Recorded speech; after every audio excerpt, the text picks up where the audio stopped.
நான் என்ன விஜயும் டிவிகேவை இன்னும் அடிக்க ஆரம்பிக்கல. நான் அடிக்க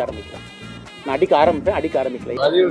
டிவிகேவுடைய தலைவர், வெற்றி தலைவர், அவரை பற்றி எல்லோருமே கருத்து சொல்வதற்கு காரணம் எல்லோருக்கும் பயம் என்ற அச்சம் இருக்கிறது.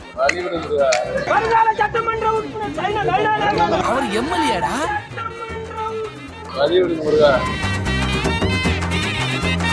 வெல்கம் டு பாலிடிக்ஸ் பேசுறாங்க.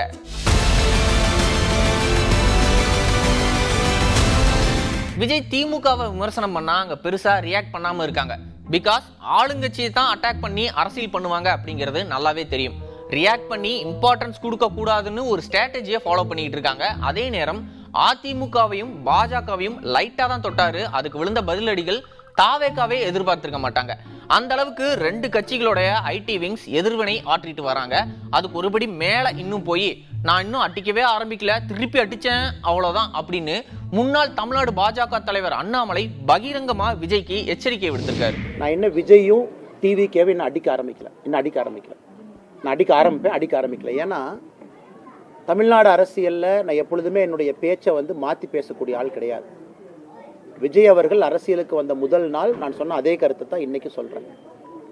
அரசியலுக்கு புதியவர்கள் வரணும், எங்களோட ஒருத்தர் கூட்டணி சேரல அப்படிங்கறதுக்காக அப்படியே நான் மாத்தியெல்லாம் பேச மாட்டேன். அவருடைய பாதையில் அவர் போகட்டும்.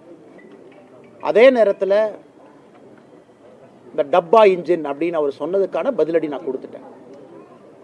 ஆனால் இன்னைக்கு டிவிகேவோ திரு விஜய் அவர்களோ இந்த கட்சியில் இருக்கக்கூடிய அல்லு சில்லுகளை வச்சுக்கிட்டு வம்பிழுத்தாருன்னா என்னுடைய பதிலும் மிக கடுமையாக இருக்கும். அதே பிலோ த பெல்ட் நான் போவேன், விஜய் மேலேயே நான் போவேன். அது வேண்டாம். ஒரு நாகரிகமான அரசியல்னு விஜய் சொன்னனால என்னுடைய பதிலும் இன்னைக்கு நாகரிகமாக இருக்குது.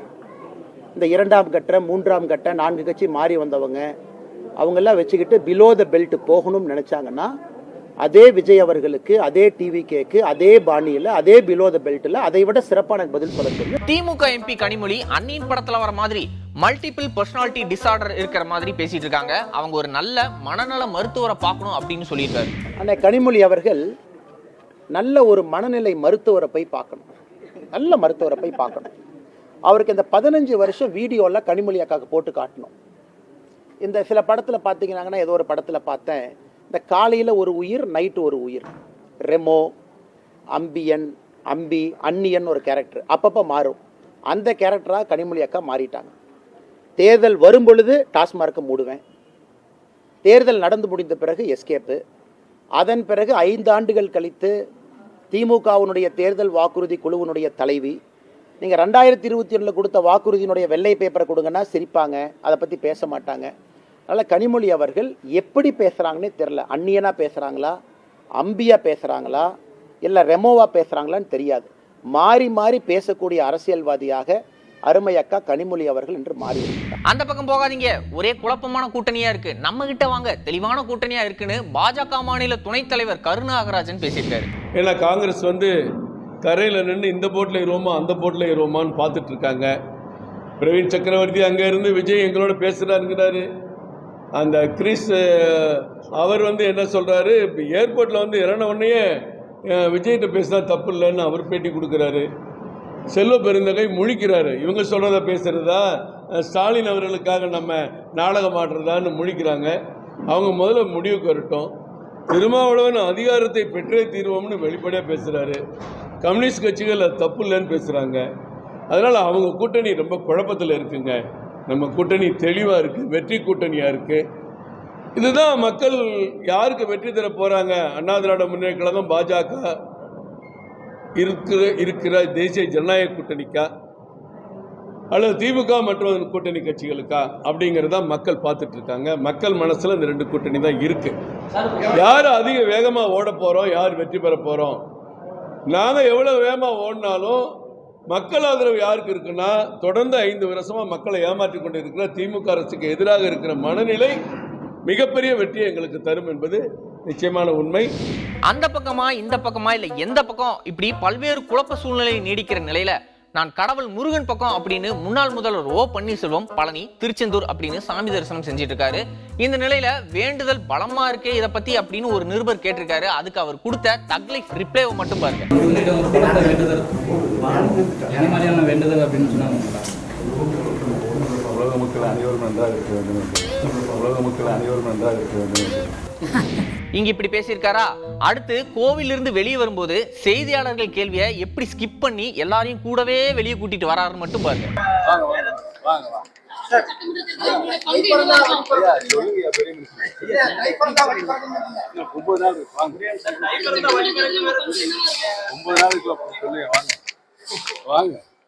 வாங்க வழிவிடுங்க முருகா, வழிவிடுங்க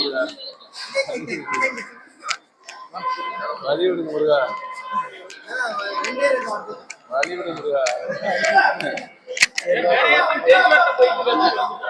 உலக மக்கள் அனைவரும் நலமுடன் இருக்க பட்ஜெட்ல தமிழ்நாட்டுக்கு எதுவுமே செய்யல. கேட்டா சென்னையில இருந்து பெங்களூருக்கு, ஹைதராபாத்துக்கு ரயில் விட போறோம் அப்படின்னு சொல்றீங்க, இது மட்டும் தமிழ்நாடா அப்படின்னு கேட்டிருக்காரு சட்டத்துறை அமைச்சர் ரகுபதி. பட்ஜெட்ல அல்வா கொடுத்த அரசுக்கு நாம அல்வா கொடுக்க வேண்டாமா அப்படின்னு ரெடியா அல்வா வாங்கிட்டு வந்து அவங்களே சாப்பிட்டுருக்காங்க. அவர் சொன்னபடி பார்த்தா அந்த அல்வாவை அவங்களுக்கெல்லாம் கொடுத்துருக்கணும். இந்த பட்ஜெட் எப்பவுமே கொடுக்கறதுக்கு பட்ஜெட் வழங்குறவங்கள தயாரிக்கிறதுக்கு அல்வா கொடுப்பாங்க. அது இனிப்பு என்கின்ற வகையிலே கொடுக்கப்படுகிற அல்வா. ஆனா இந்த தரம் கிண்டி கிண்டி கொடுத்துருக்காங்க பாருங்க. தமிழ்நாடுங்கிறதுக்கு எதுவுமே கிடையாது. கேட்டா சென்னையிலேருந்து ஹைதராபாத்துக்கு ஒரு ரயிலாம், சென்னையிலேருந்து பெங்களூருக்கு ஒரு ரயிலாம், நாகர்கோயிலேருந்து ஹைதராபாத்துக்கு, தூத்துக்குடியிலேருந்து பெங்களூருக்கு சொன்னா தமிழ்நாட்டுக்கு பயணம். சென்னையிலேருந்து ஹைதராபாத்துக்கு, சென்னையிலேருந்து பெங்களூருக்கு விரைவு ரயில். இது என்ன? இதை போலத்தான். எனவே இப்படிப்பட்ட பொய்யான வார்த்தைகளை மட்டும் சொல்லிவிட்டு தமிழ்நாட்டுக்கு உபயோகம் இல்லாத எந்த ஒரு திட்டத்தையும் இன்றைக்கு தந்து கொண்டிருக்கிற ஒரு அரசு தான் ஒன்றிய அரசு. எனவே அந்த அல்வா தர்ற அரசுக்கு நாம் அல்வா கொடுக்க வேண்டாமா?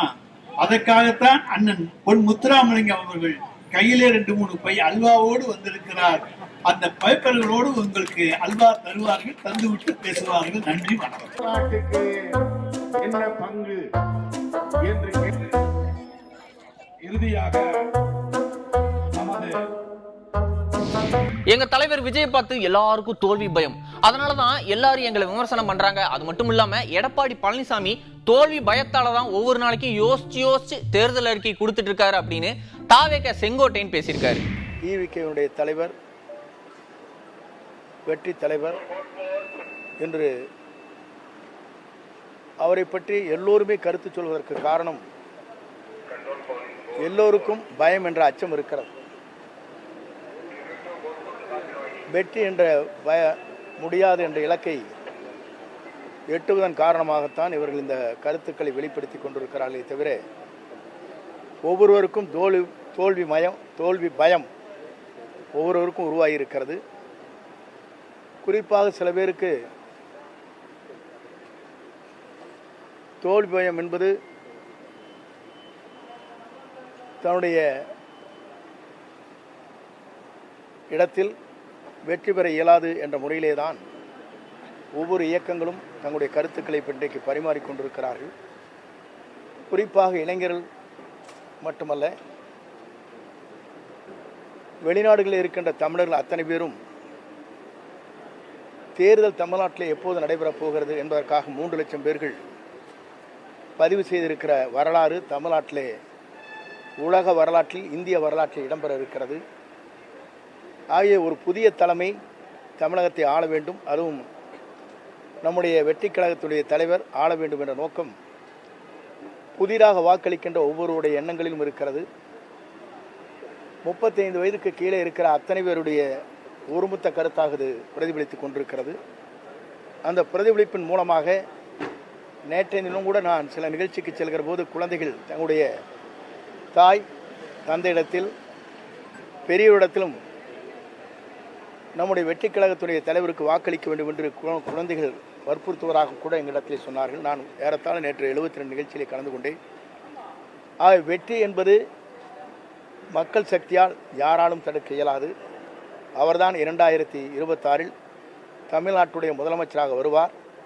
234 அவர் வெற்றி பெறுவார் என்பதை நான் மகிழ்ச்சியோடு தெரிவித்துக் கொள்கிறேன். நேரடியாகவே தாவேகாவை விமர்சிக்க ஆரம்பிச்சிருக்காங்க. காரணம் அவருடைய தோல்வி பயம். அவர்களை பொறுத்தவரையில் உங்களுக்கு நன்றாக தெரியும், தோல்வி பயம் ஏற்பட்டால் மட்டும்தான் இதுபோன்ற கருத்துக்களை பல பேர் பரிமாறிக்கொண்டிருக்கிறார்கள். வெற்றி பெற வேண்டும் என்று சொன்னால் நேரடியாக திமுகவிடத்திலே பேச வேண்டும் என்பதை பி டீமாக யார் செயல்படுகிறார் என்பதை நாட்டு மக்கள் தெரிந்து கொண்டிருக்கிறார்கள். ஆகவே அதை பற்றியெல்லாம் கருத்து சொல்வது அவரை போன்று அவர்களுக்கு நான் கருத்து சொல்ல விரும்பவில்லை. எந்த கருத்தை அவர் வேண்டுமானாலும் சொல்லட்டும். ஆனால் தோல்வி பயம் என்பது அவர்களுக்கு ஏற்பட்ட காரணத்தின் அடிப்படையிலே தான் இது போன்ற கருத்துக்களை வெளிப்படுத்தி கொண்டிருக்கிறார்களே தவிர, இன்று பார்க்கின்ற போது உங்களுக்கு தெரியும், ஒவ்வொரு நாளைக்கு ஒரு தேர்தல் அறிக்கை என்பது மொத்தமாக கொடுக்கப்பட வேண்டியது. ஒவ்வொரு நாளும் சிந்தித்து தேர்தல் அறிக்கை கொடுக்கிறார் என்று சொன்னாலே எவ்வளவு தோல்வி பயம் இருக்கிறது என்பதை நீங்கள் புரிந்து கொள்ள வேண்டும். காலம் எவ்வளவு வேகமா சுத்துது பாத்தீங்களா அப்படின்னு ஒரு வசனம் வந்து பாத்தீங்கன்னா சூரியவம்சம் படத்துல ஒரு ஃபேமஸான டைலாகா இருக்கும். அதை பாஜக எம்எல்ஏ வானதி சீனிவாசன் அவர்கள் அதே மாடுலேஷன்ல எப்படி கண்டென்ட்டா பண்ணியிருக்காங்கன்னு மட்டும் பாருங்க. திரு செங்கோட்டையன் அவர்கள் ஒரு முதிர்ந்த அரசியல்வாதி. ஆனால் காலத்தினுடைய கொடுமை காரணமாக அவர் இப்போது கட்சி ஆரம்பித்திருக்கிற நடிகரோடு சேர்ந்து நிற்கிறார் என்பதை பார்க்கின்ற பொழுது எங்களுக்கு வேதனையாக இருக்கிறது. தாவேக செங்கோட்டையன் எங்க தலைவரை பார்த்து, அதாவது விஜய் அவர்களை பார்த்து எல்லாருக்கும் பயம், குறிப்பா இபிஎஸ் அவர்களுக்கு பயம் வந்துருச்சு அப்படின்னு சொல்லியிருந்தாரு.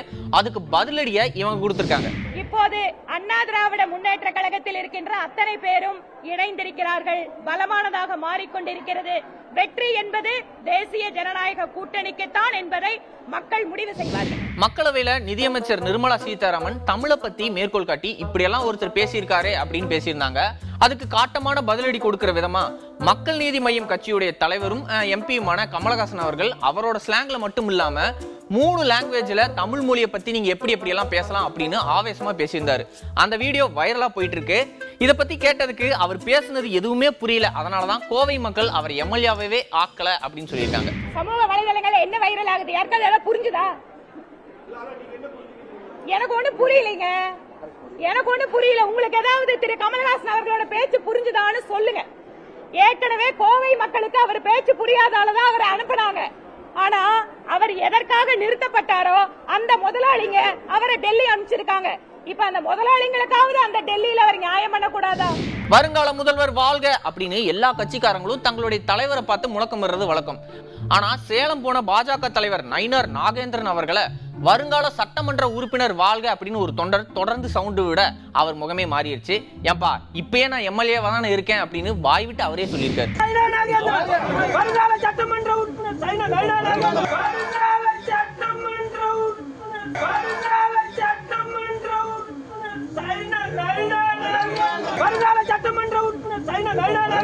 அவர் எம்எல்ஏடா.